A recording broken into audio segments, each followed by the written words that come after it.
അപ്പോൾ ഇന്ത്യയിലും ഇത് സംഭവിക്കുന്നുണ്ട്. യു പി പോലെ ഒരു സംസ്ഥാനത്ത് മഹാഭൂരിപക്ഷം ഹിന്ദുക്കളുള്ള ഒരു സംസ്ഥാനത്തും ചില മേഖലകളിൽ ഇവർ ശക്തമാണെങ്കിൽ അവരെന്ത് ചെയ്യും?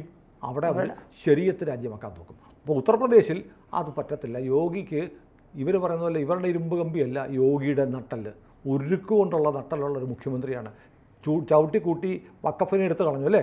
വക്കഫം കൊണ്ട് നീ ഇങ്ങോട്ട് വന്നാൽ നിൻ്റെ മുഴുവൻ ഭൂമി ഇളക്കും എന്ന് പറഞ്ഞ് വക്കഫ് ഭൂമി ഇളക്കാൻ ഇറങ്ങിയപ്പോൾ വക്കഫിൻ്റെ ഭൂമി ഇളന്നിട്ട് വക്കഫിനിട്ട് 8ൻ്റെ പണി കൊടുത്ത് വക്കഫിനെ ചവിട്ടിക്കൂട്ടി ഒരു മൂലക്കാക്കി. ഒരു നിയമ ഭേദഗതി വേണ്ട, എന്ത് ചെയ്യാൻ അറിയാമെന്ന് യോഗി കാണിച്ചു കൊടുത്തു. ഇപ്പോൾ ഹലാലിൻ്റെ തുമ്പല്ല തലവെട്ടി യോഗി ഇന്ത്യക്ക് മാതൃകയായിരിക്കുക. മതം ഭക്ഷണത്തിലും മനുഷ്യൻ്റെ എല്ലാ കാര്യങ്ങളിലും ദുരുദ്ദേശത്തോടെ കുത്തിച്ചെലുത്താനുള്ള പ്രവണതയെ ചെറുക്കേണ്ടതാണ്.